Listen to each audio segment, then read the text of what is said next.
नमस्कार। आज हम एक बहुत ही सीधी साधी लेकिन बहुत गहरी कहानी पर बात करने वाले हैं। ये कहानी है सहानुभूति और जुड़ाव की, कि कैसे बस एक छोटा सा पल किसी की पूरी दुनिया बदल सकता है। कभी कभी सबसे जरूरी कहानियां सबसे शांत जगहों पर होती हैं। देखिए, ये लाइन ना हमें सीधे कहानी के दिल में ले जाती है।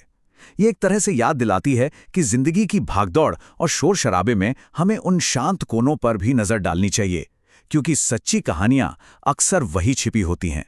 तो ठीक है, चलिए कहानी के पहले हिस्से में चलते हैं। यहाँ हम एक ही जगह पर दो बिल्कुल अलग अलग दुनियाएं देखेंगे। सोचिए, एक तरफ तो है खेल का मैदान, जहां बच्चों की हंसी है, शोर है, दौड़ भाग मची हुई है।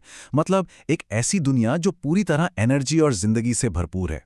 और फिर उसी मैदान के एक कोने में बरगद के पेड़ की छांव में एक शांत सी जगह है। यहाँ निशा बैठी है, अकेली। वो खेल का हिस्सा नहीं है, बस एक खामोश दर्शक है। उसकी शांति उस शोरगुल वाले माहौल से कितनी अलग है ना? अब कहानी में एंट्री होती है हमारे दूसरे मेन कैरेक्टर कबीर की, और देखते हैं कि कैसे एक छोटी सी नजर उसके लिए एक बड़ी चुनौती बन जाती है।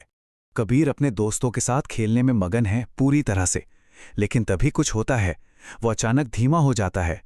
उसकी नज़र उस पर पड़ती है जिसे बाकी सब अनदेखा कर रहे थे, अकेले बैठी निशा पर। और तभी उसके दोस्त उसे आवाज लगाते हैं। ये आवाज उसे वापस अपनी दुनिया में खींचती है, अपने कंफर्ट जोन में। उसे याद दिलाती है कि उसे कहाँ होना चाहिए।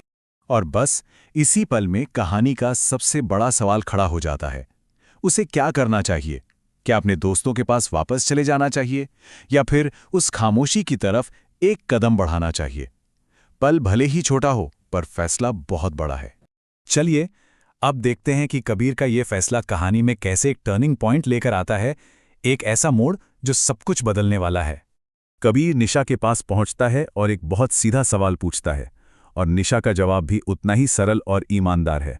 वो कोई बहाना नहीं बनाती, बस अपनी झिझक की असली वजह बता देती है। और फिर कबीर के ये शब्द, तुम हमारे साथ खेल सकती हो। बस यही इस कहानी का दिल है। कितना सीधा लेकिन कितना पावरफुल इनविटेशन है ये। कोई बड़ी बड़ी बातें नहीं, सिर्फ एक सच्ची पेशकश। और उस छोटे से निमंत्रण का असर, अरे वो तो तुरंत दिखता है। निशा अब अकेली नहीं है, वो खेल का हिस्सा बन जाती है, दौड़ती है, हंसती है, और उसकी मुस्कान वो सब कुछ बयां कर देती है। खेल के बाद निशा जो कहती है वो बहुत मायने रखता है। मुझे बस किसी के पूछने की जरूरत थी। इससे साफ पता चलता है कि कभी कभी किसी को शामिल करने के लिए बस एक छोटे से कदम की जरूरत होती है। तो अब कहानी से थोड़ा पीछे हटते हैं और ये समझने की कोशिश करते हैं कि कबीर के इस छोटे से एक्शन ने इतना बड़ा फर्क कैसे डाला। कबीर ने जो किया उसे हम 3 सिंपल स्टेप्स में तोड़कर देख सकते हैं। स्टेप 1, उसने नोटिस किया। उस शोर में भी उसने कुछ ऐसा देखा जिसे बाकी लोग मिस कर रहे थे। स्टेप 2, वो थोड़ा हिचकिचाया, और ये बिल्कुल नेचुरल है। और स्टेप 3, उसने एक्ट किया। उसने आगे बढ़ने का फैसला लिया। ये आप कह सकते हैं एम्पैथी इन एक्शन का एक परफेक्ट मॉडल है। और यहीं से हमें सहानुभूति यानी एम्पैथी की एक बहुत ही खूबसूरत परिभाषा मिलती है। एम्पैथी का मतलब सिर्फ महसूस करना नहीं है, बल्कि उस भावना पर काम करना भी है, चाहे वो काम कितना ही छोटा क्यों न हो। तो आखिर में इस पूरी कहानी का निचोड़ क्या है? बरगद के पेड़ के नीचे मिले इस शांत से सबक से हम क्या लेकर जा सकते हैं? कहानी का सबसे जरूरी मैसेज बहुत ही सीधा और सरल है। किसी को ये महसूस कराना कि वो अकेला नहीं है, कि कोई उसे देख रहा है, ये अपने आप में एक बहुत बड़ी बात होती है। और ये नंबर इस बात को और भी पावरफुल बना देता है।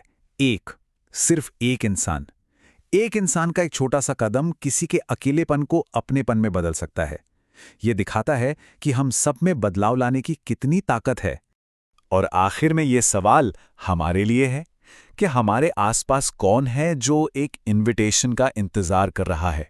कौन है जो बस ये उम्मीद कर रहा है कि कोई उनसे पूछे, कोई उन्हें बुलाए? वो एक इंसान कौन हो सकता है?